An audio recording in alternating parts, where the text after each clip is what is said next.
रमेश शर्मा और एक बार फिर से सिंपल साइंस में आप सभी का स्वागत करता हूं। आज मैं आप लोगों के लिए लेकर आया हूं क्लास 12 फिजिक्स बोर्ड एस्पिरेंट्स के लिए 12 फिजिक्स बोर्ड का क्रैकर कोर्स। लास्ट 2 डेज बचे हुए हैं आपके एग्जाम के लिए। बच्चों को डर लग रहा है कैसे होगी तैयारी, फिजिक्स में कितने मार्क्स स्कोर कर पाएंगे। तो आप ये सारी चीज़ों की चिंता छोड़कर पढ़ाई पे फोकस करें और पढ़ने में आपको क्या क्या चाहिए वो सारी चीज़ें मैं इस वीडियो में लेकर आया हूँ। ये वीडियो किसके लिए है? ये वीडियो उन बच्चों के लिए है जो लास्ट टाइम प्रिपरेशन करना चाहते हैं और उन बच्चों के लिए भी है जो लास्ट टाइम में क्विक रिवीजन करना चाहते हैं, जो चाहते हैं कि हमारा कोई कॉन्सेप्ट बोर्ड एग्जाम का ना छूटे, कोई भी क्वेश्चन हमारा ना छूटे, हम हर क्वेश्चन को कॉन्सेप्चुअली समझकर उसको अच्छे से सॉल्व कर पाएं। तो इस कोर्स में आप लोगों को क्या क्या मिलेगा? तो इस कोर्स में मैंने अपने 26 साल के टीचिंग एक्सपीरियंस से जो सारे कॉन्सेप्ट्स आपको बोर्ड एग्जाम्स के लिए रिक्वायर्ड है वो सारे कॉन्सेप्ट्स को कंपाइल किया है, जिसको 2 राउंड्स में हम करेंगे। पहले राउंड में हम बड़े क्वेश्चन 5+4 मार्क्स के करेंगे और उसके बाद 3, 2, 1 मार्क्स के जो क्वेश्चंस हैं उनके सारे कॉन्सेप्ट्स को हम 1 बाय 1 कंप्लीट करेंगे। तो वंस अगेन मैं हूं उमेश शर्मा और सिंपल साइंस में एक बार फिर से आप सभी का स्वागत करता हूं। मैं एक फिजिक्स टीचर हूं जो 2001 से प्रोफेशनल टीचिंग कर रहा है। मेरा पहला batch Nirmala English medium convent school Korba और बीकन हायर सेकेंडरी कोरबा के बच्चे थे। मेरा पहला बैच क्लास 12th का बैच था और मैंने अपनी टीचिंग करियर की शुरुआत 2001 से diamond coaching classes Kosabadi Korba से शुरू किया है। मैं 26 सालों से हज़ारों बच्चों को बोर्ड एग्ज़ाम की तैयारी करवा चुका हूं और हज़ारों बच्चे लास्ट टाइम प्रिपेयर करके बोर्ड एग्ज़ाम्स को पास करके आज बहुत ही अच्छे पोस्ट पर अपनी लाइफ को कंप्लीट कर रहे हैं। तो आप सभी से मेरा रिक्वेस्ट है कि इस चैनल को सब्सक्राइब करें, लाइक करें, कंटेंट को रिक्वायर्ड बच्चों तक, बोर्ड एग्जाम्स के एस्पिरेंट्स तक पहुंचाने में मदद करें, शेयर करें और मेरे साथ इस वीडियो में बने रहें। तो आइए आज हम शुरू करते हैं क्लास 12th का बोर्ड क्रैकर कोर्स, जिसमें हम क्लास 12th का कंप्लीट कॉन्सेप्ट एक बार क्विक रिवीजन करेंगे कॉन्सेप्ट्स को अच्छे से समझते हुए। तो आज का हमारा पहला क्वेश्चन है क्वेश्चन नंबर 1, गॉसस थ्योरम। बहुत इंपॉर्टेंट क्वेश्चन है, इसमें से आपके कोई ना कोई कॉन्सेप्ट पक्का बोर्ड एग्जाम में आएंगे। तो सबसे पहले हम समझते हैं व्हाट इज गॉसस थ्योरम। तो गॉसस थ्योरम कहता है total electric flux. Electric flux को हम फाई ई से डिनोट करते हैं, जिसके लिए हमारे पास फॉर्मूला होता है integral of surface integral of E with respect to S. तो total electric flux passing through any close surface. ये कॉन्सेप्ट क्या कह रहा है कि अगर आपको किसी भी तरह का एक क्लोज सरफेस दिया है, चाहे वो आर्बिट्रेरी सरफेस हो चाहे स्फेरिकल सरफेस हो, अगर आपको कोई भी एक सरफेस दिया हुआ है क्लोज सरफेस, तो उसके अंदर जो टोटल इलेक्ट्रिक फ्लक्स होगा वो net charge inside the field upon epsilon naught के बराबर होगा। Net electric flux inside any close surface is always equal to Q upon epsilon naught. यहां पर ये जो क्लोज सरफेस इमेजिन किया जाता है इसको कहा जाता है गॉसियन सरफेस। अब हम प्रूफ करेंगे गॉसस थ्योरम को। गॉसस थ्योरम क्या कहता है कि नेट इलेक्ट्रिक फ्लक्स, जिसके लिए फॉर्मूला होता है इतना, ये Q बाय एप्सिलॉन नॉट के बराबर होता है। इसको प्रूफ करने के लिए हम किसी भी आर्बिट्रेरी सरफेस में प्रूफ कर सकते हैं, लेकिन हम एक स्फेरिकल सरफेस के लिए इसको प्रूफ करेंगे। तो सपोज आपको कोई एक पॉइंट चार्ज दिया हुआ है kept at any point O। इसके आसपास हम लोगों ने एक गॉसियन सरफेस इमेजिन किया स्फेरिकल शेप का ऑफ रेडियस स्मॉल r। इस गॉसियन सरफेस का मैंने एक छोटा सा जगह लिया जिसको मैंने कहा छोटा सा एरिया, एलिमेंट्री एरिया ds। अब हमको पता है कि radius is always perpendicular to circumference of the sphere. तो यहां पर रेडियस के डायरेक्शन में हमारी इंटेंसिटी की डायरेक्शन होगी और साथ में ds वेक्टर क्या होता है? सरफेस का नॉर्मल। तो ds वेक्टर जो होगा वो भी रेडियस के डायरेक्शन में होगा। क्यों होगा? क्योंकि ds वेक्टर होता है जो सरफेस दिया हुआ है उसका परपेंडिकुलर, और स्फीयर या सर्कल जो होता है उसके परपेंडिकुलर होता है उसका रेडियस। तो जिस डायरेक्शन में रेडियस है उसी डायरेक्शन में आपका ds वेक्टर होगा और उसी डायरेक्शन में आपकी इलेक्ट्रिक फील्ड इंटेंसिटी होगी।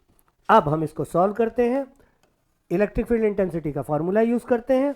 Electric field intensity point charge की वजह से इसके लिए फॉर्मूला होता है 1/4 pi epsilon naught Q upon R का स्क्वायर। इस वैल्यू को यहां पर सब्स्टिट्यूट करते हैं। 1/4 pi epsilon naught Q upon R square with respect to S। और कॉस थीटा। तो यहाँ पर आपका थीटा, ds वेक्टर और ई वेक्टर एक ही डायरेक्शन में है, इसलिए इनके बीच का एंगल होगा 0 डिग्री, इसलिए cos 0 की वैल्यू आपकी आ जाएगी 1। तो यहाँ पर आपका cos थीटा नहीं है। अब इसमें से आपको पता है q कांस्टेंट है, आर्बिट्री कांस्टेंट, 4 कांस्टेंट, पाई कांस्टेंट, एप्सिलॉन कांस्टेंट, डिस्टेंस इस एलिमेंट्री सरफेस को मैं कहीं पर भी लूँ, जो r लिया है तो r भी कांस्टेंट फिक्स रहेगा। Integration of ds, integration of ds का मतलब क्या हुआ, जो स्पीयर मैंने इमेजिन किया था उसका एक छोटा सा हिस्सा था ds, तो अगर सबको मिला दूंगा तो क्या मिलेगा मुझे, स्पीयर का सरफेस एरिया। तो स्पीयर के सरफेस एरिया का फॉर्मूला लगाएंगे यहाँ पर, q by 4 pi epsilon naught r square, surface area of sphere होता है 4 पाई r स्क्वायर, 4 पाई और r स्क्वायर कैंसिल हो जाएगा, ये आपका आ गया 1 by epsilon not times q। यहाँ पर हमारा गॉसेस थ्योरम प्रूफ हो गया। गॉसेस थ्योरम क्या कहता है कि नेट इलेक्ट्रिक फ्लक्स किसी भी क्लोज सरफेस के अंदर में कितना होगा, q अपॉन एप्सिलॉन नॉट के बराबर होगा। तो उसके लिए हम लोगों ने जो बेसिक फार्मूला होता है EDS, उसमें electric field intensity due two point charge at a distance r का फॉर्मूला लगाया, सारी कांस्टेंट वैल्यूज को बाहर निकाला, इंटीग्रेशन ऑफ ds की वैल्यू होगी 4 पाई r स्क्वायर। क्यों होगी, ds क्या था, जो इमेजिनरी स्फीयर का था उसका एक छोटा सा हिस्सा था, उस सब हिस्सों को मिलाने पर क्या बनेगा, स्फीयर का सरफेस एरिया। तो यहाँ पर हमारा गॉसेस थ्योरम का प्रूफ कंप्लीट होता है। अब हम मूव करते हैं सेकंड कॉन्सेप्ट की तरफ। देखिए बेटा, आराम से हो जाएगा, आप लोगों को हड़बड़ाने की, डरने की ज़रूरत नहीं है। जितने ज़्यादा से ज़्यादा कॉन्सेप्ट आप समझ के कर सके, आप उतना करने पे फोकस करें। अगर आप ये पूरा कॉन्सेप्ट कर लेते हैं तो आपका 100% सिलेबस की तैयारी हो जाएगी। और बहुत ज़्यादा डिफिकल्ट चीज़ें नहीं है, आसानी से समझने की कोशिश करेंगे तो सारी चीज़ें आसानी से समझ में आ जाएगी।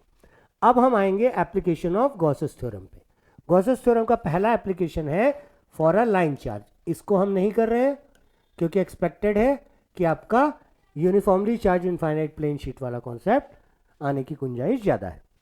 तो यहाँ पर क्या दिया हुआ है, आपको एक प्लेन शीट दिया हुआ है।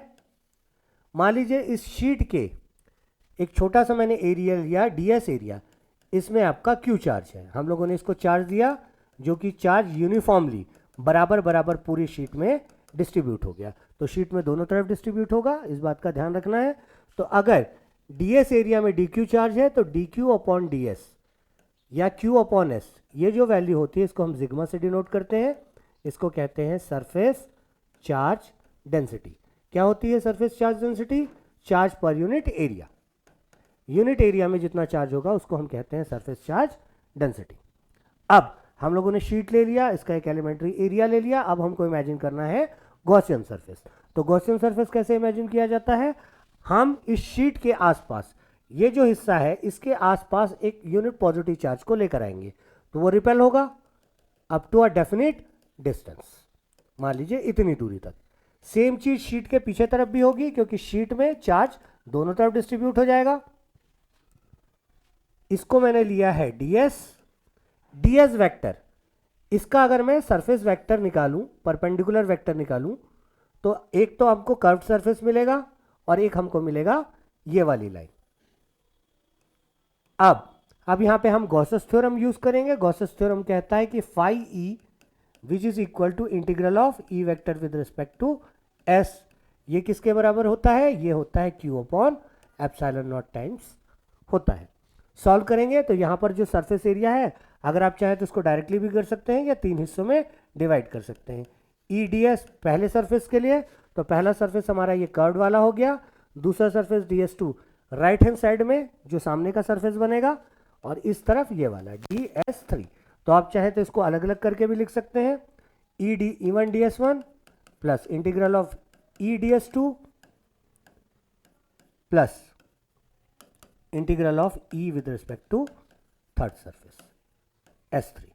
अब अगर हम यहां पे देखें तो E और DS1 के बीच में एंगल है आपका 90 डिग्री का।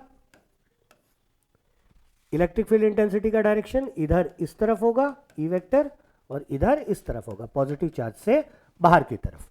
दूसरे सरफेस के लिए लेंगे तो integration of E DS2 cos 0 degree, तीसरे सरफेस के लिए भी integration of E DS3 cos 0 degree. तो cos 90 की वैल्यू 0 होने पर ये वाली क्वांटिटी एलिमिनेट हो गई, और यहां पर DS2 और DS3 by our construction DS2 और DS3 की वैल्यू सेम है, दोनों सेम एरिया है, तो इसी को हम लिख सकते हैं, this can be written as 2 times integral of E D S cos 0 degree की value 1 is equal to Q upon epsilon not. इसको सॉल्व करेंगे तो हमारे पास आ जाएगा ई बाहर हो गया, integration of D S is equal to Q upon 2 times epsilon naught. Integration of D S को हम एस ही लिख लेते हैं या ए लिख लेते हैं, तो E into A is equal to Q upon 2 times epsilon not. इसको और आगे सॉल्व करते हैं, इसको मैं ऊपर सॉल्व कर रहा हूँ, तो मेरे पास फाइनल एक्सप्रेशन आया था E into area is equal to Q upon 2 times epsilon not. तो E will be equal to Q upon 2 times A epsilon not. Now Q by A जो होता है ये होता है मेरा सरफेस चार्ज डेंसिटी, तो sigma upon 2 times epsilon not इसका फाइनल वैल्यू होगा, जिसमें हमको क्या निकालनी थी, गॉसेस थ्योरम को अप्लाई करके इलेक्ट्रिक फील्ड इंटेंसिटी निकालनी थी due to infinite plane sheet. इसमें हमने क्या किया, इस शीट में हम लोगों ने पहले गॉसियन सरफेस इमेजिन किया, तो गॉसियन सरफेस कैसा बना, एक सिलेंडर बना, इसके 3 सरफेस बने, 2 साइड वाले सर्कुलर सरफेस और एक कर्व सरफेस। तीनों के लिए हम लोगों ने फाई की वैल्यू निकाली, तो पहले सरफेस के लिए E1 ds1 का डॉट प्रोडक्ट का इंटीग्रल, इस तरीके से ये इक्वेशन बना, इसमें वैल्यू सब्स्टिट्यूट की, तो फाइनली हमको मिला 2 times integral of EDS is equal to Q upon epsilon not. इसको सिंप्लीफाई किया, E कांस्टेंट वैल्यू बाहर आ गई, इंटीग्रेशन ऑफ ds को हम लोगों ने आर्बिट्रेरी सरफेस लिया था इसलिए A ले लिया, S भी ले सकते हैं आप। फाइनल सिंप्लीफाई किए तो हमको फाइनली मिला electric field intensity due to a plane sheet is sigma upon 2 times epsilon naught. Move करते हैं अगले कॉन्सेप्ट की तरफ। अगला कॉन्सेप्ट इसी का एडवांस फॉर्म है, जिसमें हम 2 शीट्स को लेकर इलेक्ट्रिक फील्ड इंटेंसिटी निकालेंगे। बहुत ही इजी कॉन्सेप्ट है, आप आराम से बहुत अच्छे मार्क्स से स्कोर कर सकते हैं। आपको बस करना क्या है, फोकस करके क्वेश्चंस को और कॉन्सेप्ट्स को सॉल्व करते जाना है। जितने ज़्यादा कॉन्सेप्ट्स आप सॉल्व करेंगे उतना ज़्यादा आप में कॉन्फिडेंस आएगा और उतना कॉन्फिडेंटली आप बोर्ड एग्जाम को अपीयर कर पाएंगे। मूव करते हैं अगले क्वेश्चन की तरफ। Electric field intensity due to 2 uniformly charge sheets. अब इस केस में हमको 2 शीट्स दे दिया, ये 2 शीट्स हमको मिल गए। पहले वाले शीट को शीट ए बोल देता हूं, दूसरे वाले शीट को शीट बी बोल देता हूं। ये भी यूनिफॉर्मली चार्ज है और ये वाला भी यूनिफॉर्मली चार्ज है। इसकी चार्ज डेंसिटी मान लीजिए सिग्मा ए ले लेते हैं, इसकी चार्ज डेंसिटी सिग्मा बी ले लेते हैं। अब यहां पर 2 शीट्स को अगर मैं अगल बगल रखता हूं तो उसके आसपास के रीजन को 3 हिस्सों में डिवाइड किया जा सकता है। पहला हिस्सा है राइट हैंड साइड वाला, लेफ्ट हैंड साइड वाला और दोनों के बीच वाला। तो यहां पर पहले वाले शीट के लिए इलेक्ट्रिक फील्ड इंटेंसिटी ईए का डायरेक्शन आउटवर्ड्स होगा, पॉजिटिव से बाहर की तरफ होता है, इधर भी ईए आउटवर्ड्स होगा। इस वाली शीट के लिए भी अगर मैं पॉजिटिव चार्ज डेंसिटी मानूं तो ईबी बाहर की तरफ और ईबी इस तरफ। तो अगर हम इनको 3 पार्ट्स में डिवाइड करें, रीजन 1, रीजन 2 और रीजन 3, तो हमको दिख रहा है यहां पर ईए और ईबी का डायरेक्शन सेम है। तो अगर मैं इसको टैबुलर फॉर्म में करूं, रीजन 1, रीजन 2, रीजन 3, तो net electric field intensity first region में हो जाएगी हमारी E A plus E B, same direction में है, डायरेक्टली ऐड हो जाएगी। वैसे तो वेक्टर क्वांटिटी है, लेकिन ईए वेक्टर प्लस ईबी वेक्टर का अगर आप रिजल्टेंट निकालेंगे तो सेम डायरेक्शन में होने की वजह से सिंपली ईए प्लस ईबी आएगा। ई के लिए भी हम लोगों ने फॉर्मूला देखा था, sigma upon 2 times epsilon not. तो ये हो गया sigma A plus 2 upon 2 times epsilon naught, sigma B upon 2 times epsilon not. Solve करने पर आया ये sigma A plus sigma B upon 2 times epsilon naught. This is the value of electric field intensity in region number 1। Similarly region number 3 में भी same concept आएगा, ईए plus EB. तो इसमें भी इलेक्ट्रिक फील्ड इंटेंसिटी आपकी sigma A plus sigma B upon 2 times epsilon naught आएगी। लेकिन बीच वाला जो रीजन है वहां पर electric field intensity opposite direction में है, तो यहां पर ईए माइनस ईबी आएगा। यहां पर ईए का direction right hand side, E B का डायरेक्शन लेफ्ट हैंड साइड। तो इसको करने पर solve sigma A minus sigma B upon 2 times epsilon naught आएगा। ये 3 रीजन में इलेक्ट्रिक फील्ड इंटेंसिटी की वैल्यूज है। बहुत ही सिंपल सा कॉन्सेप्ट था। हमको पता है कि electric field intensity due to a plane sheet is sigma upon 2 times epsilon not. तो फर्स्ट शीट के लिए sigma A upon epsilon naught, second sheet के लिए sigma B upon epsilon naught. दोनों का डायरेक्शन सेम है तो एड अप हो जाएंगे, दोनों का डायरेक्शन अपोजिट है तो सब्ट्रैक्ट हो जाएंगे। ठीक है, अब इसी में हमको कुछ कंडीशंस दिए हुए होते हैं। अगर हमको केस दिया हो, केस नंबर 1, अगर सिग्मा ए और सिग्मा बी दोनों बराबर है इज इक्वल टू सिग्मा, तो इंटेंसिटी इन फर्स्ट रीजन, दोनों को ऐड करने पर सिग्मा सिग्मा डालने पर ये आ जाएगा 2 times sigma upon 2 times epsilon not, that is sigma upon epsilon not. Similarly इस रीजन में भी सेम आएगा सिग्मा अपॉन एप्सिलॉन नॉट, लेकिन इस रीजन में हो जाएगा 0। सिग्मा ए सिग्मा बी इक्वल है तो सिग्मा माइनस सिग्मा 0 हो जाएगा, केस 1। सिमिलरली केस अगर इसमें हम सेकंड केस बनाए कि sigma A is equal to sigma और sigma B is equal to minus sigma, मतलब दोनों की चार्ज डेंसिटी सेम है लेकिन एक में पॉजिटिव चार्ज है तो दूसरे में नेगेटिव चार्ज है, तो इस वाले केस में आपका फर्स्ट और लास्ट रीजन में 0 हो जाएगा, प्लस सिग्मा माइनस सिग्मा करके, और बीच वाले रीजन में आ जाएगा सिग्मा अपॉन एप्सिलॉन नॉट। और ये वाला जो कंडीशन है यही आपका कैपेसिटेंस में यूज होता है फॉर्मूला डेरिवेशन में। तो बहुत ही सिंपल सा कॉन्सेप्ट था, electric field intensity between 2 uniformly charged infinite plane sheets के बीच का। इसमें क्या दिया हुआ था, 2 शीट्स दिए हुए थे। इलेक्ट्रिक फील्ड इंटेंसिटी का फॉर्मूला हमको पता है, सिग्मा अपॉन एप्सिलॉन नॉट होता है, sigma upon 2 times epsilon not होता है।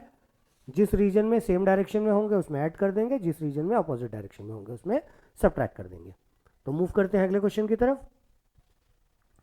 देखिए बेटा, मैंने हजारों बच्चों को फिजिक्स पढ़ाया है 9 to 12।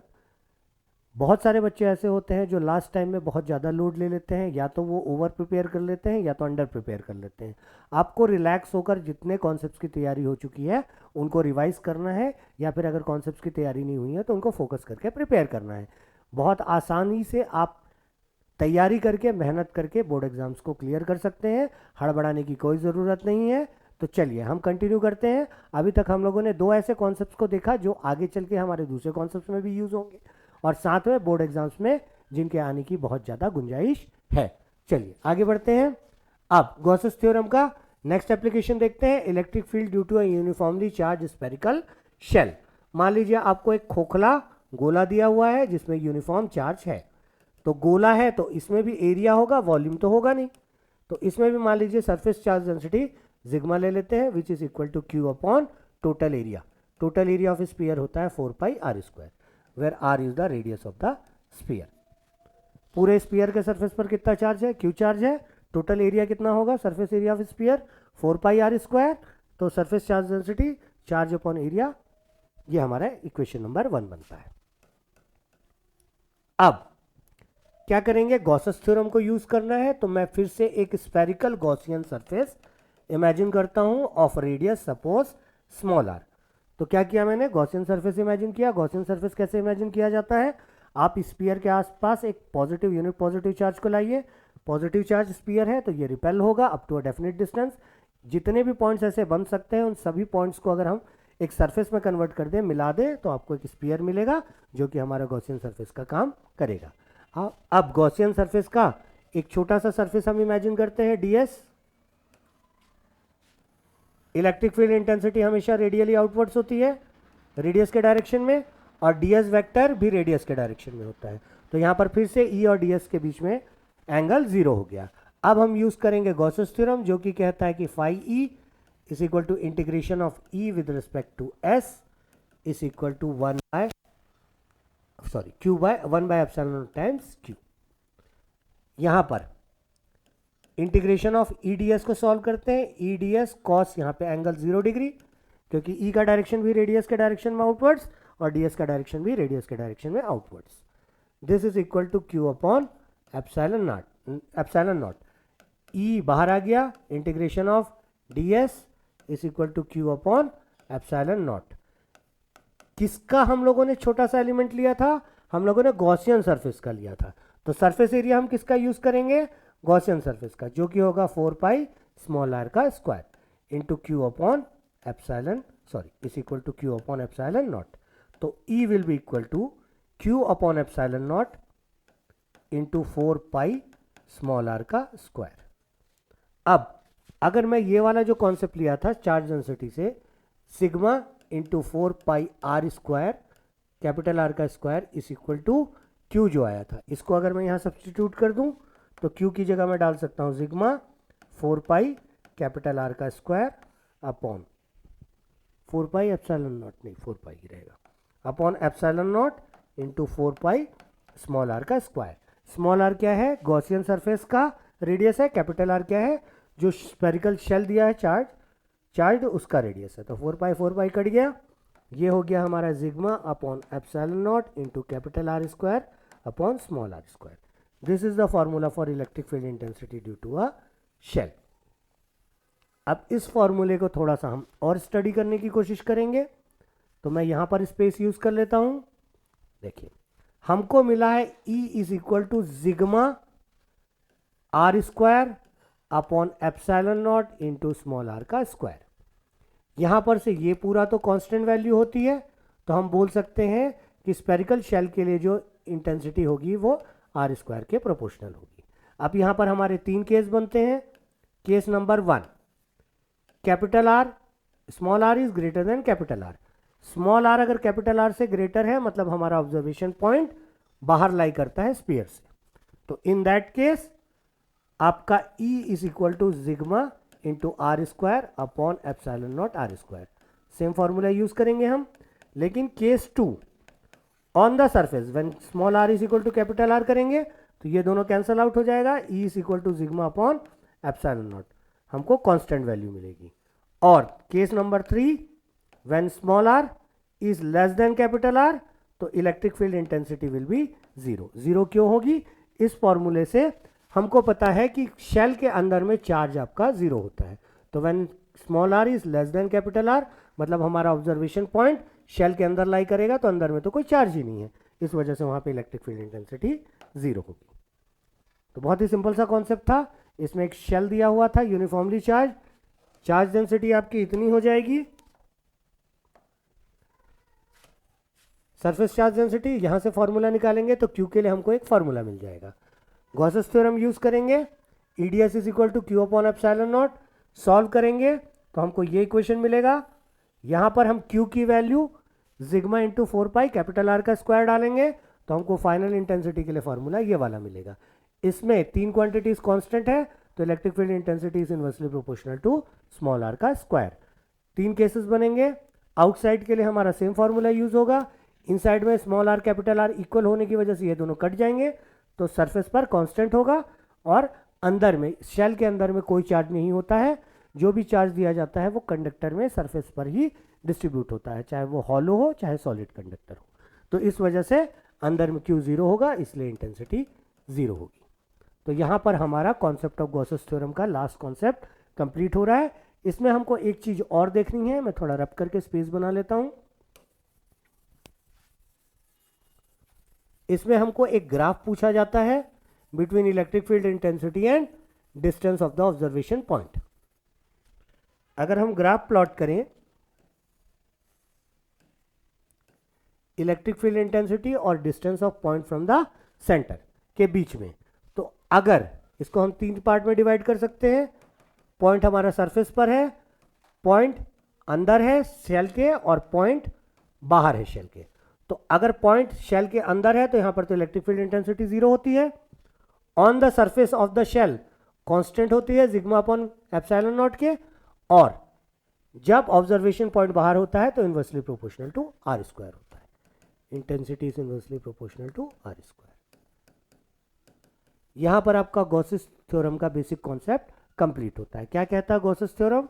कहता है कि net electric flux associated with a closed surface 1 by epsilon naught times net charge inside the closed surface Q के बराबर होता है। इससे हम लोगों ने इसके एप्लीकेशंस देखे, 3 एप्लीकेशन देखे। सिंगल शीट की वजह से electric field intensity, single sheet की वजह से इलेक्ट्रिक फील्ड इंटेंसिटी आपकी आती है sigma upon 2 times epsilon not. 2 sheets की वजह से इसमें आपके अलग अलग रीजन में अलग अलग कंडीशन बनते हैं। जहां पर कैंसल आउट हो जाता है वहाँ 0 हो जाता है, जहाँ कैंसिल आउट नहीं होता वहाँ पे सिग्मा अपॉन एप्सिलॉन नॉट होता है। और थर्ड हम लोगों ने शेल देखा जिसमें electric field intensity is equal to sigma capital R का square upon epsilon not into small R का स्क्वायर आया। Small R is the distance of the point observation point, capital R is the radius of this shell जिसमें हम लोगों ने charge distribute किया हुआ था। इसमें भी अब हम लोगों ने 3 केसेस लगाए। अगर ऑब्जर्वेशन पॉइंट अंदर है तो इलेक्ट्रिक फील्ड इंटेंसिटी 0 होगी क्योंकि अंदर में कोई चार्ज नहीं है। सरफेस पर कांस्टेंट होगी सिग्मा अपॉन एप्सिलॉन नॉट के बराबर, और आउटसाइड में inversely proportional to R square, जिसका ग्राफ इस तरीके से बनता है। तो बेटा अभी हम लोगों ने पहले चैप्टर का जो 5 और 4 मार्क्स के क्वेश्चन आ सकते थे वो कॉन्सेप्ट हम लोगों ने कंप्लीट किया। अब हम मूव करेंगे सेकंड चैप्टर की तरफ। आसानी से आप फिजिक्स का पेपर सॉल्व कर सकते हैं, आपको हड़बड़ाने की जरूरत नहीं है, प्रेशर लेने की जरूरत नहीं है। हजारों स्टूडेंट्स लास्ट टाइम पर फोकस करके पढ़ के एग्जाम्स को क्लियर करते हैं, हजारों स्टूडेंट्स लास्ट टाइम पर क्विक रिवीजन करते हैं। जो 2 साल से 11वीं और 12वीं अच्छे से मेहनत कर रहे हैं वो भी इस समय यही कोशिश करते हैं कि ज़्यादा से ज़्यादा कॉन्सेप्ट्स को क्लियर करें और बोर्ड एग्जाम्स में सारे क्वेश्चंस को बहुत अच्छे से अटेम्प्ट करके सॉल्व कर पाएं। तो आइए मूव करते हैं अगले क्वेश्चन की तरफ। Parallel plate capacitor and it's capacitance. सबसे पहले कैपेसिटेंस ऑफ अ कैपेसिटर क्या होता है। किसी भी कैपेसिटर को अगर हम चार्ज देते हैं तो चार्ज देने से इसका पोटेंशियल बढ़ता है, जितना ज्यादा चार्ज होगा उतना ज्यादा पोटेंशियल। अगर चार्ज 0 तो पोटेंशियल 0, ज्यादा चार्ज तो ज्यादा पोटेंशियल। तो हमको पता है कि चार्ज देने पर पोटेंशियल डायरेक्टली प्रोपोर्शनली बढ़ता है। जब हम इस प्रोपोर्शनलिटी साइन को हटाते हैं तो एक कांस्टेंट डालते हैं C, जिसको कहा जाता है capacitance of the conductor. C के लिए फॉर्मूला होता है Q upon V। Capacitance of a conductor C is equal to Q upon V। If V is equal to 1, Q is equal to C।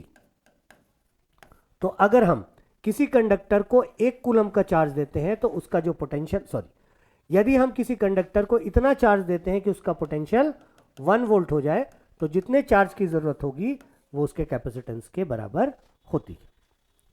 Important concept है, board exams में आपको capacitance के basic concept पूछे जा सकते हैं, जिसमें आपको कैपेसिटेंस का डेफिनेशन भी पूछ सकता है और साथ में आपको इसका यूनिट एंड डायमेंशन। तो यूनिट क्या होता है, C is equal to Q upon V। तो SI यूनिट Q के लिए आपका कूलम होता है, V के लिए आपका पोटेंशियल के लिए वोल्ट होता है। कूलम अपॉन वोल्ट को कहा जाता है फैरेड। तो कैपेसिटेंस का यूनिट होता है farad. 1 farad is equal to 1 coulomb upon 1 volt. यदि किसी कंडक्टर को 1 कूलम का चार्ज देने पर उसका पोटेंशियल 1 वोल्ट हो जाता है तो उस कंडक्टर के कैपेसिटेंस को हम 1 फैरेड कहेंगे। इसका डायमेंशनल फार्मूला भी आप बनाना चाहे तो बना सकते हैं। Dimensional formula for capacitance is equal to dimensional formula for charge upon dimensional formula for potential. Charge के लिए आपका डायमेंशन होता है ampere into time 80। Potential difference के लिए होता है work upon charge mL2 t to the power -2 और चार्ज का a इंटू टी ऊपर चला जाएगा। तो ये हो जाएगा आपका m इनवर्स L का पावर -2 t का पावर -2 ऊपर जाके +2 t का पावर 4 और e का power 2। This is the dimensional formula for capacitance. ये आपको 1 मार्क्स के क्वेश्चन या 2 मार्क्स के क्वेश्चन में पूछ सकता है, डायमेंशनल फार्मूला एंड यूनिट। अब मूव करते हैं अगले क्वेश्चन की तरफ। पैरेलल प्लेट कैपेसिटर क्या होता है। अभी हम लोगों ने कैपेसिटेंस समझा, अब हम समझेंगे पैरेलल प्लेट कैपेसिटर क्या होता है और इसकी कैपेसिटेंस कैसे निकाली जाती है। तो इसमें मैंने आप लोगों को दिया है principle and construction. Parallel plate capacitor का principle is based on self induction.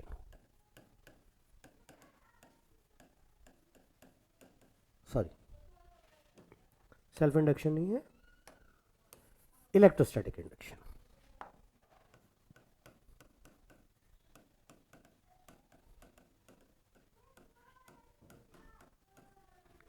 Construction के साथ में हम इलेक्ट्रोस्टैटिक इंडक्शन को भी समझ लेते हैं। देखिए पैरेलल प्लेट कैपेसिटर में क्या होता है, 2 आइडेंटिकल मेटल के प्लेट्स को एक दूसरे के अगल बगल रख दिया जाता है। आइडेंटिकल मतलब बिल्कुल एक जैसा, सेम एरिया का और सेम तरह का, सेम मटेरियल का। अब इसमें क्या होता है, इसका कंस्ट्रक्शन समझ चुके हैं। वर्किंग के साथ में एक बार कंस्ट्रक्शन को और फॉलो करते हैं। फॉर्मूला दिया हुआ, चलिए वर्किंग भी यहीं पे कवर कर लेते हैं। तो देखिए होता क्या है, जब बैटरी के प्लेट, मान लीजिए इसके प्लेट्स को मैं A और B नाम दे देता हूं, दोनों प्लेट्स के बीच के डिस्टेंस को D कह लेता हूं। जब इसको बैटरी के साथ कनेक्ट किया जाता है तो चार्जेस धीरे धीरे ट्रांसफर होकर फर्स्ट प्लेट में आकर जमा होने लगते हैं। जैसे जैसे चार्ज फर्स्ट प्लेट में आके जमा होने लगता है, पास में जो दूसरा मेटल प्लेट है उसके नियरर एंड पे अपोजिट चार्ज और पास वाले एंड पर similar charge, sorry, nearer and पर सिमिलर चार्ज और दूर वाले एंड पर, नियरर एंड पर अपोजिट चार्ज और दूर वाले एंड पर सिमिलर चार्ज इंड्यूस हो जाता है, जिसकी वजह से यहां पर इलेक्ट्रिकल एनर्जी, एक इलेक्ट्रिक फील्ड बन गया और इलेक्ट्रिकल एनर्जी स्टोर हो गई। तो कैपेसिटर को हम डिफाइन करते हैं, it is a device which is used to store electrical energy. कैसे स्टोर करता है? इस तरीके से स्टोर करता है। चार्जेस धीरे धीरे फर्स्ट प्लेट में स्टोर होते जाते हैं, सेकंड प्लेट में इंडक्शन की वजह से नियरर एंड पे अपोजिट चार्ज और दूर वाले एंड पर सिमिलर चार्ज इंड्यूस होता जाता है, जिससे कि यहां पर इलेक्ट्रिक फील्ड स्टोर होता जाता है। अब हम इस सेकंड वाले एंड को अर्थिंग कर देते हैं, जिससे कि पॉजिटिव चार्जेस फ्लो कर जाते हैं अर्थ पर, और यहां पर सिर्फ हमारा पॉजिटिव और नेगेटिव चार्ज बढ़ता है, जिससे कि हम मैक्सिमम कैपेसिटी में यूज कर सकते हैं पैरेलल प्लेट कैपेसिटर को। मूव करते हैं अब इसके फार्मूला डेरिवेशन की तरफ। Formula derivation is very important. Parallel plate capacitor का फार्मूला डेरिवेशन लगभग हर साल पूछता है। तो इसमें हमारा कॉन्सेप्ट क्या है? मान लीजिए हमको एक पैरेलल प्लेट कैपेसिटर दिया है जिसमें दो प्लेट्स हैं ए और बी, दोनों प्लेट्स के बीच का डिस्टेंस है डी, इसमें कोई मीडियम नहीं भरा है, मान लीजिए एयर है। दोनों प्लेट्स का एरिया ए ले लेते हैं, इस प्लेट में मान लीजिए प्लस क्यू चार्ज है, इस प्लेट में मान लीजिए माइनस क्यू चार्ज है। कैपेसिटेंस के लिए फॉर्मूला होता है Q upon potential difference between the plates. By definition of capacitance, capacitance of capacitor के लिए फॉर्मूला होता है चार्ज अपॉन पोटेंशियल डिफरेंस। अब potential difference between the plates V A minus V B is equal to E into D होगा। ये कहां से आएगा? ये आता है formula E is equal to minus of D we upon D X, potential gradient का फॉर्मूला कहा जाता है। इससे अगर हम निकालें तो magnitude of D V will be equal to E into D X, where D X is the distance between points. तो यहाँ पर डिस्टेंस बिटवीन पॉइंट्स की जगह distance between plates D use करेंगे। अब हमको पता है कि दो प्लेट्स के बीच में इलेक्ट्रिक फील्ड इंटेंसिटी होती है सिग्मा अपॉन एप्सिलॉन नॉट। अभी हम लोगों ने गॉसेस थ्योरम वाले डेरिवेशन में इसको कंप्लीट किया था, तो ये आ गया हमारा sigma upon epsilon not into D. तो ये हो गया हमारा V A minus V B की वैल्यू। इसको पुट किया हम लोगों ने इक्वेशन नंबर 1 में, पुटिंग इन इक्वेशन नंबर 1, तो कैपेसिटेंस हमको मिल गया क्यू अपॉन सिग्मा, सिग्मा की वैल्यू यहीं डाल देता हूँ, सिग्मा होता है Q upon A epsilon not D. तो यहाँ पर मैं सिग्मा की जगह Q D upon epsilon not a डालूंगा, क्यू क्यू कट गया तो सी आ गया मेरा epsilon not A upon D. इतना सा था। बच्चों को बहुत डिफिकल्ट लगता है ये डेरिवेशन, लेकिन बहुत सिंपल सा डेरिवेशन है। फॉर्मूला होता है कैपेसिटेंस का C is equal to Q upon potential difference between the plates, V A minus V B होता है ई इंटू डी, ये आता है पोटेंशियल ग्रेडियंट के फॉर्मूले से। V A minus V B की वैल्यू डालकर उसको हम फॉर्मूला, बेसिक फॉर्मूले में पुट कर देंगे तो हमको एक्सप्रेशन मिल जाएगा। अब यहीं पर अगर मैं एयर की जगह कोई डाइलेक्ट्रिक मीडियम डाल देता हूं और परमिटिविटी एप्सिलॉन आर, तो capacitance in presence of medium ये आ जाता है epsilon not epsilon R A upon D. तो पैरेलल प्लेट कैपेसिटर का कैपेसिटेंस किन किन फैक्टर्स के ऊपर डिपेंड करता है? अगर मैं फैक्टर्स निकालूं तो C is proportional to epsilon R. अगर हम कोई डाइलेक्ट्रिक मीडियम डालते हैं जिसकी डाइलेक्ट्रिक कांस्टेंट एप्सिलॉन आर है, तो उतने गुना कैपेसिटेंस बढ़ जाती है। C is directly proportional to area of the plates. जो प्लेट्स मैंने यूज किए हैं, जितना ज्यादा एरिया का प्लेट यूज करूंगा उतना ज्यादा कैपेसिटेंस होगी, मतलब उतना ज्यादा चार्ज स्टोर होगा। And C is inversely proportional to distance between the plates. Plates के बीच में मैं जितनी कम दूरी रखूंगा उतना ज्यादा कैपेसिटेंस होगी, जितना ज्यादा दूरी रखूंगा उतना कम कैपेसिटेंस होगी। मूव करते हैं अगले क्वेश्चन कॉन्सेप्ट की तरफ, जिसमें हम पैरेलल प्लेट कैपेसिटर का कैपेसिटेंस निकालेंगे इन प्रेजेंस ऑफ पार्शियल डाइलेक्ट्रिक। अभी हम लोगों ने जो केस देखा उसमें हम लोगों ने दोनों प्लेट्स के बीच में या तो पूरा कोई मीडियम भरा था या तो पूरा खाली था। अब इस केस में हम क्या करेंगे? बाकी सारा कॉन्सेप्ट वही रहेगा, area of the plates A, distance between the plates D, लेकिन इसके बीच में मैं एक पतला सा रेक्टेंगुलर ब्लॉक टाइप का, प्लेट टाइप का एक थिक डाइलेक्ट्रिक मीडियम डाल दूंगा। कितनी जगह में डालूंगा? टी जगह में डालूंगा। बाकी पूरा कॉन्सेप्ट मेरा सेम रहेगा। By definition capacitance is equal to Q upon V A minus V B, potential difference between the plates. ये मेरा प्लेट ए, ये मेरा प्लेट बी। अब यहां पर जो पोटेंशियल डिफरेंस है V A minus V B, ये दो हिस्सों में बटा हुआ है। पोटेंशियल डिफरेंस स्केलर क्वांटिटी होती है, तो simply potential difference add up हो जाता है। यहाँ पर पोटेंशियल डिफरेंस है इन एब्सेंस और इतनी जगह में है potential difference in presence of dielectric. तो ये हो जाएगा potential difference in absence of dielectric plus potential difference in presence of dielectric. Potential difference के लिए फॉर्मूला ई डी एक्स अभी हम लोगों ने पढ़ा। E electric field intensity, E electric field intensity in absence, यहां पर इन प्रेजेंस, इनटू कितनी जगह में आपका डाइलेक्ट्रिक मीडियम है, टी थिकनेस में। कितनी जगह में आपका डाइलेक्ट्रिक मीडियम नहीं है, डी माइनस टी जगह पे।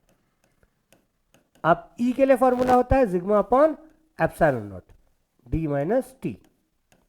और अगर डाइलेक्ट्रिक मीडियम है तो यही हो जाएगा sigma upon epsilon not epsilon R into T. दोनों में से sigma upon epsilon not common, आपका बच गया D minus T plus T upon epsilon R. Sigma की जगह मैं Q upon A, charge per unit area, तो चार्ज अपॉन एरिया भी डाल सकता हूं। और इसको मैं जमा के लिखना चाहूं तो डी, अगर माइनस टी निकालूंगा तो यहां पर 1 माइनस 1 अपॉन एप्सिलॉन आर, और अगर मैं प्लस टी निकालूंगा तो 1 अपॉन एप्सिलॉन आर माइनस 1। तो हमारा इस वैल्यू को इक्वेशन नंबर 1 में पुट करने पर हमको मिलता है C is equal to Q upon, इसके नीचे potential difference between the plates V A minus V B की वैल्यू को सब्स्टिट्यूट कर देंगे। तो कितना आ जाएगा, Q upon epsilon not A into D minus T 1 minus 1 upon epsilon R. Q Q cut गया, ये एप्सिलॉन नॉट ए ऊपर चला गया, upon D minus T 1 minus 1 upon epsilon R. This is the final expression for capacitance of a parallel plate capacitor in presence of partial dielectric। इसमें क्या करना था, basic formula same था, बस फर्क क्या था कि पोटेंशियल डिफरेंस दो हिस्सों में डिवाइड हो गया, कुछ जगह जहां पे आपका डाइलेक्ट्रिक मीडियम है, कुछ जगह जहां पे डाइलेक्ट्रिक मीडियम नहीं है। दोनों की वैल्यू डाली हम लोगों ने पोटेंशियल ग्रेडियंट वाला फॉर्मूले से, इसको सिंप्लीफाई किया तो हमको फाइनल एक्सप्रेशन मिल गया कैपेसिटेंस के लिए। अब इसी में हम कंडीशंस डाल सकते हैं कि एप्सिलॉन आर या तो dielectric medium T equal to 0 डाल सकते हैं, तो सेम वही वाला कॉन्सेप्ट आ जाएगा जो हम लोगों ने पिछले कॉन्सेप्ट में पढ़ा था। Capacitance epsilon not epsilon R A upon D आ जाएगा। और अगर टी इक्वल टू डी करेंगे तो ये आएगा, और टी इक्वल टू 0 करेंगे तो टी इक्वल टू 0 करने पर C equal to epsilon not A upon D. Absence वाला कंडीशन आ जाएगा और इसमें पूरा भरा वाला कंडीशन आ जाएगा। तो बहुत सिंपल सा डेरिवेशन था। इस डेरिवेशन के आपके फाइनल एग्जाम में आने की बहुत गुंजाइश है, न्यूमेरिकल भी आ सकता है, तो इस कॉन्सेप्ट को अच्छे से समझ के प्रिपेयर करें और आगे बढ़ें। मूव करते हैं आगे अगले स्लाइड की तरफ। अगले स्लाइड में है हमारा Kirchhoff's law and Wheatstone bridge. तो किरचॉफ्स लॉज जो होते हैं करंट के, वो दो लॉ होते हैं। एक होता है केसीएल जिसको हम कहते हैं Kirchhoff's current law,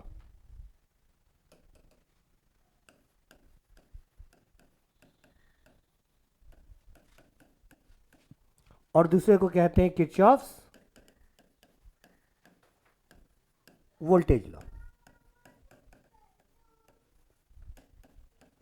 Kirchhoff's current law कहता है कि किसी भी जंक्शन पर अगर एक से ज्यादा करंट आता है, I1 I2, मान लीजिए बाहर जा रहा है I3, तो एट एनी जंक्शन, किसी भी जंक्शन पर algebraic sum of all the current, algebraic में क्या लेना है हमको, साइन के साथ। साइन कैसे लेंगे, एंटर कर रहा है तो पॉजिटिव लेंगे, और अगर लीव कर रहा है तो नेगेटिव लेंगे। करंट अगर एंटर कर रहा है तो पॉजिटिव, करंट अगर लीव कर रहा है तो नेगेटिव। एल्जेब्रिक सम का मतलब पॉजिटिव और नेगेटिव साइन के साथ में सबका कॉम्बिनेशन आपका फाइनली 0 आएगा। जैसे मान लीजिए ये वाला जो एग्जांपल लिया है इसमें मैंने, इसमें आपका 4 करंट्स है, I1 है, I2 है, I3 है और I4 है।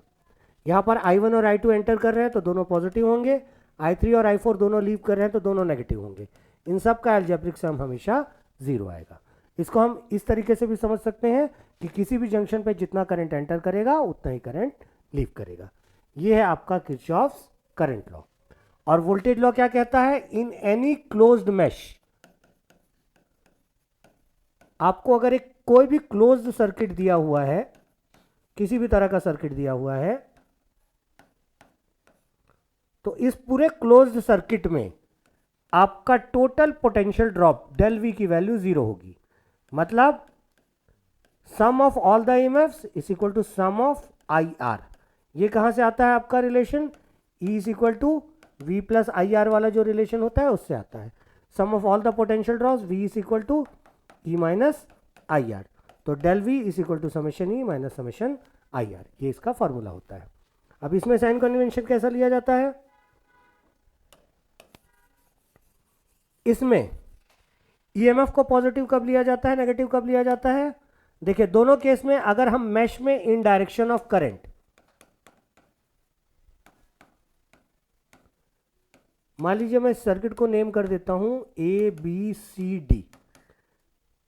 मान लीजिए मैं ए से बी की तरफ जा रहा हूं, बी से सी की तरफ जा रहा हूं, लेकिन इसमें करंट का डायरेक्शन उल्टा है, अपोजिट डायरेक्शन में है, तो ईएमएफ भी नेगेटिव होगा और आई आर भी नेगेटिव होगा। अगर हम करंट के डायरेक्शन में जा रहे हैं, मान लीजिए मैं लेता हूं डी सी बी ए, अगर मैं इस डायरेक्शन में इस क्लोज सर्किट में जा रहा हूं, मतलब करंट के डायरेक्शन में जा रहा हूं, तो ई को पॉजिटिव लेंगे और आई इंटू आर को भी पॉजिटिव लेंगे। अगर मैं करंट के अपोजिट डायरेक्शन में जा रहा हूं तो ई और आई आर दोनों नेगेटिव होता है। बुक में थोड़ा सा अलग करके दिया है कि अगर हम नेगेटिव टर्मिनल से पॉजिटिव टर्मिनल की तरफ मूव करते हैं थ्रू आउट द इलेक्ट्रोलाइट तो पॉजिटिव लेना है, मतलब वही है। अगर मैं नेगेटिव टर्मिनल से पॉजिटिव टर्मिनल की तरफ जा रहा हूँ थ्रू द इलेक्ट्रोलाइट, मतलब मैं करंट की डायरेक्शन में जा रहा हूँ। तो करंट के डायरेक्शन में जाते हैं तो ई और आई आर दोनों को पॉजिटिव लेते हैं, करंट के अपोजिट डायरेक्शन में जाते हैं तो दोनों को नेगेटिव लेते हैं। चलिए मूव करते हैं अगले क्वेश्चन की तरफ। आई होप कि आपको बहुत ही आसानी से ये सारे कॉन्सेप्ट्स क्लियर हो रहे होंगे। आप आराम से इनको थोड़ा स्लो करके भी वीडियोस को देख सकते हैं और समझ सकते हैं और बहुत अच्छे मार्क्स स्कोर कर सकते हैं बोर्ड एग्जाम में। तो इसी तरह से हमारे वीडियो के साथ बने रहें, हमारे चैनल को लाइक करें, कमेंट करें, अपने दोस्तों के साथ शेयर करें।